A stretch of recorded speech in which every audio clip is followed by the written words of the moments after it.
Narsipatnam municipality chairperson బోటపాటి Subbalakshmi తమ ఆవేదన వ్యక్తపరిచింది. తమ వార్డు పరిధిలో తెలుగుదేశం పార్టీ నాయకులు తమపై అనుచిత వ్యాఖ్యలు చేశారంటూ భయభ్రాంతులు గురి చేసే విధంగా ప్రవర్తిస్తున్నారని ఈరోజు సాయంత్రం తమ కార్యాలయంలో మీడియా విలేకరుల సమావేశం నిర్వహించారు. ఈ సందర్భంగా మాట్లాడుతూ పద్మావతి గారు అర్థం చేసుకుంటారు, అలాగే నయ్యన్ భద్ర గారు అర్థం చేసుకుంటారు, అలాగే విజయ్ గారు అర్థం చేసుకుంటారు. ఒక్క చైర్మన్గా చాలా మాటలు పడ్డాను.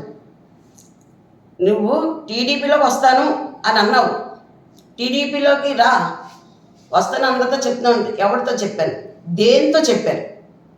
నా వెర్షన్ ఇలాగా మాట్లాడాను. ఎవరితో చెప్పాను, దేంతో చెప్పాను? అన్నదాన్ని ఆడదాన్ని తీసుకొచ్చి నాకు రుజువు ఇప్పిస్తే నేను ఒప్పుకుంటాను. మీరైతే మటుకు ప్రతి ఒక్కరు కూడా మీరు వార్డుని నాశనం చేసి పడేస్తున్నారు, ఇల్లు తీసేస్తున్నారు, పెన్షన్ వాళ్ళు బెదిరించేస్తున్నారు, పిల్లలు బెదిరించేస్తున్నారు. మీరు ఇలా చేయడం అనేది కరెక్ట్ కాదు అని చెప్తే, నిజంగా పార్టీలో అంత మెజారిటీతో గెలిచిన అతన్ని కాకుండా, వాళ్ళ భార్యను కాకుండా, కొడుకులను కాకుండా వాళ్ళ మీద వీళ్ళు పెడుతున్నారు. ఏమనంటే, మాకు విజయబాబు ఉన్నాడు, మా సార్ ఉన్నారు, మేము ఏం చేసుకుంటాం. ఈరోజు అయ్యన్ పాత్ర గారు గేట్ కాడికి రా, గేట్ దాటే దమ్ము నీకు లేదు, వచ్చేవంటే మర్యాద ఉండదు. నువ్వు టీడీపీలోకి వచ్చేస్తాను. నేనెక్కడన్నానండి టీడీపీలోకి వచ్చేస్తానని? దానికి రుజువు సాక్ష్యాలు ఉండాలి కదా. ఒక చైర్మన్గా నన్ను ఎంత ఇబ్బంది పెడుతున్నారో మా వార్డులోని, ఈవేళ వీళ్ళు ఇబ్బంది పెడతారు, రేపు ఇంకొకరు వస్తారు. ఒంటరి ఆడదాన్ని ఏదన్నా చేస్తారు. నాకు అసలు ఏంటి మీడియా వాళ్ళందరూ పిలిచి నేను ఇది చెప్పడానికి కూడా కారణం ఇదే.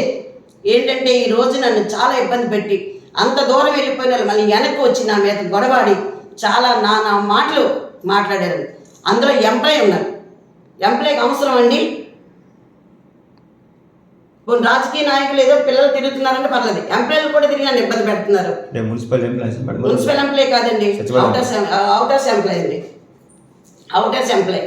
ఆ ఎంప్లాయ్ కూడా హెల్త్లో చేస్తున్నాడు అబ్బాయి, జల్లు రాజా అని అబ్బాయి. ఈ మాట్లాడిన అనేది యామగిరి దాసు.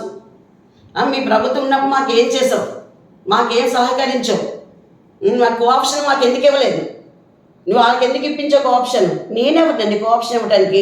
నేను ఎమ్మెల్యేనా కోఆప్షన్ ఇవ్వడానికి? అప్పుడు ఆఫ్టర్ నేను కౌన్సిలర్ని, ఈ పదవి కూడా నాకు అప్పుడు లేదు.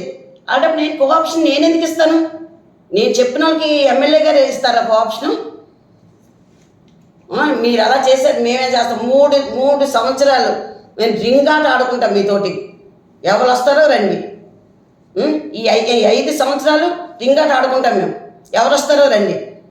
ఒక్కొక్కరు ఇంట్లో భయపడి దాక్కుంటున్నారు. ఏంటండి ఆ మాటలు? ఏంటి నన్ను నా బెదిరింపులకి నాకు భయం వేస్తుంది.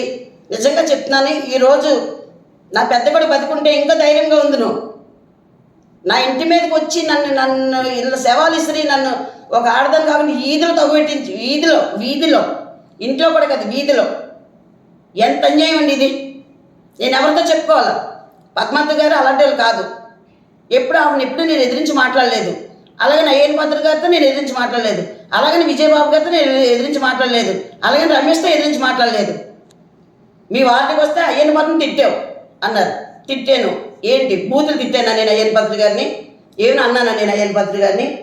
2014లో నేను గెలిచినప్పుడు పార్టీ లేదని చెప్పి మీ వార్డుకి ఏమి చెయ్యం, ఒక డైనేస్ కదా, ఒక సీసీ రోడ్డు కాదు కదా, ఏమి చెయ్యం. మీకు ఇంటి పట్టాలు కూడా మేము ఇవ్వము. మీ వార్డుకి అయితే ఏమి చేయమని ఆ రోజు 2014లో వాళ్ళ స్టేజ్ మీద అన్న మాటకి, ఈరోజు ఈ 2024 ఎలక్షన్లోని వాళ్ళు మా వార్డుకి వచ్చి మా పిల్లల చేత స్టేజ్లో ఎక్కించి పెడుతుంటే అప్పుడు నేను అన్నాను, మీకు నిజంగా బుద్ధి అంటే ఉంటే, నేను చెప్తున్నాను కదా, మీ బుద్ధి అంటే ఉంటే, మీ జ్ఞానం ఉంటే మరి మా వార్డుకి రారు మీరు ఓట్లు అడుక్కోవడానికి? మాకు ఏమీ చేయను అన్న వార్డుకి మీరు ఎందుకు వచ్చారు? ఎందుకు వచ్చి ఓట్లు అడుగుతున్నారు అన్నాను. అది తిట్టా? మరి 2019లో నేను రోడ్లు వేయించుకున్నాను. సీసీ రోడ్లు ఎన్ని రోడ్లు వేయించానండి నేను? మా ఎమ్మెల్యే ద్వారా మేము రోడ్లు వేయించుకున్నాం, అది నేను చేయించుకున్నాను. అంటే తిట్టామంటే బాగుంది. పార్టీ అన్న తర్వాత తిడతారు, పార్టీ అన్న తర్వాత తిడతారు, ఈ పార్టీ వాళ్ళు తిడతారు, వాళ్ళ పార్టీ వీళ్ళు తిడతారు. అలాగని ఈరోజు మమ్మల్ని కబడ్డీ ఆడేస్తున్నారు. ఇల్లు కట్టుకుంటే ఇల్లు పొడిపించేస్తున్నారు, గోడలు కట్టుకుంటే గోడలు పొడిపించేస్తున్నారు. బెదిరింపు ఈ 5 సంవత్సరాలు ఎలా ఉంటానో చూస్తాను మేము. ఒక్కొక్కటి ఇంట్లో రాకుండా బయటికి రాకుండా చేస్తాను. అది విజయబాబు అన్నారు. విజయబాబు మీద ఎందుకని పెట్టడం, అయ్యన్ పాత్ర గారి మీద ఎందుకని పెట్టడం వాళ్ళు అంటే వాళ్ళ పేరు చెప్పి వీధులు అందరూ టీడీపీ వాళ్ళందరూ మాకు భయాందోళన చేస్తున్నారండి. ఈ విషయం మీడియా ముందు పెట్టాలనేసి నేను పిలిచాను. ఈ రోజు కూడా నేను ఎప్పుడు నేను మీడియా ముందు కూడా ఎప్పుడు నేను మాట్లాడలేదు. ఈ రోజు నేను మీడియా ముందు మాట్లాడడం కారణం ఏంటంటే నాకు బెదిరింపులకి నాకైతే ధైర్యం సరిపోవట్లేదు. నాకు ఆడాను, గొడవాడాను. వీడియో చూపిస్తున్నాను చూడండి. నేను ఒక వీడియో పెట్టాను, వీడియో చూపిస్తున్నాను చూడండి. అంటే నాకు ఈవేళ వాళ్ళతో గొడవ అయింది చేసింది అన్న దానికి మీకు వీడియో చూపిస్తున్నాను. దయచేసి కంప్లైంట్ ఇచ్చే ఆలోచనలు ఎందుకు ఉండదండి? ఈవేళ వీలయ్యారు, వీళ్ళకి నేను ఏమి నోరు మూసుకొని కూర్చుంటాను. రేపొద్దున్న ఇంకొకరు వస్తారు నా మీదకి. నేను ఒకటి మాట అన్నాను, అయ్యన్ పాత్ర గారు గెలిచారు అంటే ప్రజాప్రతినిధి, ప్రజలు ఓటేస్తే గెలిచారు. సేమ్ నేనంతే, ప్రజలు ఓటేస్తేనే నేను గెలిచాను.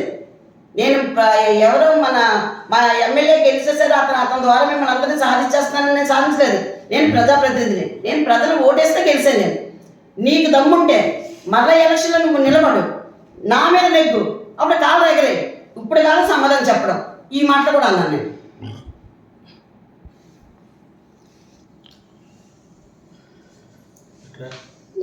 అదండి